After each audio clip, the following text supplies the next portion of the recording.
പരിശുദ്ധ ഖുർആനില് നമ്മളോട് ഓരോരുത്തരോടും അല്ലാഹു ഉണർത്തുന്നുണ്ട്, നിങ്ങൾ ബാധ്യതകൾ ഏൽപ്പിക്കപ്പെട്ടവരാണ്. ആ ബാധ്യതകളെ കുറിച്ച് നിങ്ങൾ നാളെ ചോദ്യം ചെയ്യപ്പെടുക തന്നെ ചെയ്യും. അതുകൊണ്ട് ആ ബാധ്യതകളിൽ, ആ അമാനത്തുകളിൽ, ആ ഉത്തരവാദിത്തങ്ങളിൽ നിങ്ങൾ വഞ്ചന കാണിക്കുവാൻ പാടില്ല. നിങ്ങൾ ഒരിക്കലും ചതിക്കപ്പെടാൻ പാടില്ല, ചതി കാണിക്കുവാൻ പാടില്ല എന്ന്. എന്താണ് എന്റെയും നിങ്ങളുടെയൊക്കെ ബാധ്യത? ഞാൻ ഈ ഭൂമിയിൽ മകളായി പിറന്നവളാണ്.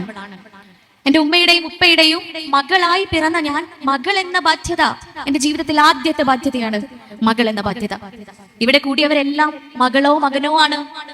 മകളോ മകനോ അല്ലാതെ ഭൂമിയിൽ ഒരു മനുഷ്യനും ജനിക്കുകയില്ല. അതുകൊണ്ട് മകൾ എന്ന ബാധ്യതയിൽ ഞാൻ പൂർണ്ണത കാണിക്കേണ്ടതുണ്ട്.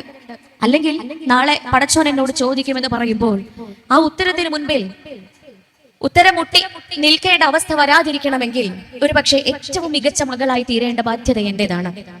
എന്റെ ഉമ്മയും ഉപ്പയും ഞാൻ കാരണം ഒരു വേള അവരുടെ കണ്ണുകൾ നിറയേണ്ട സാഹചര്യം പോലും ഉണ്ടാവരുതേ എന്ന പ്രാർത്ഥനയും പ്രയത്നവും ഓരോ ശ്വാസത്തിലും ഞാൻ കാത്തു സൂക്ഷിക്കേണ്ടതുണ്ട്. പ്രിയപ്പെട്ടവരെ, തീർന്നില്ല. മകളായ ഞാൻ ഒരുപക്ഷെ പെങ്ങളായിട്ടുണ്ടാവും, അനിയത്തിയോ ജ്യേഷ്ഠത്തിയോ ആയിട്ടുണ്ടാവും.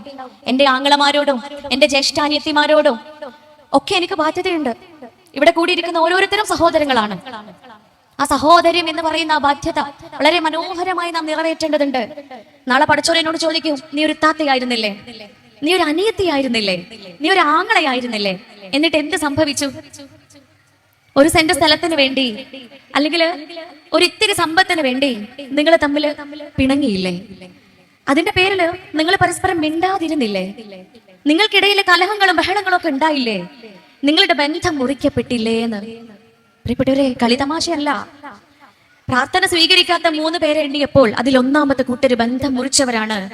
കുടുംബ ബന്ധം വിച്ഛേദിച്ചവനാണ് പ്രാർത്ഥന സ്വീകരിക്കാത്തവൻ. നമ്മൾ ആലോചിച്ച് നോക്കി, എത്ര കഷ്ടപ്പാടുണ്ട് നമ്മൾ ചെയ്തു കൂട്ടുന്ന കാര്യങ്ങളൊക്കെ ചെയ്യാൻ.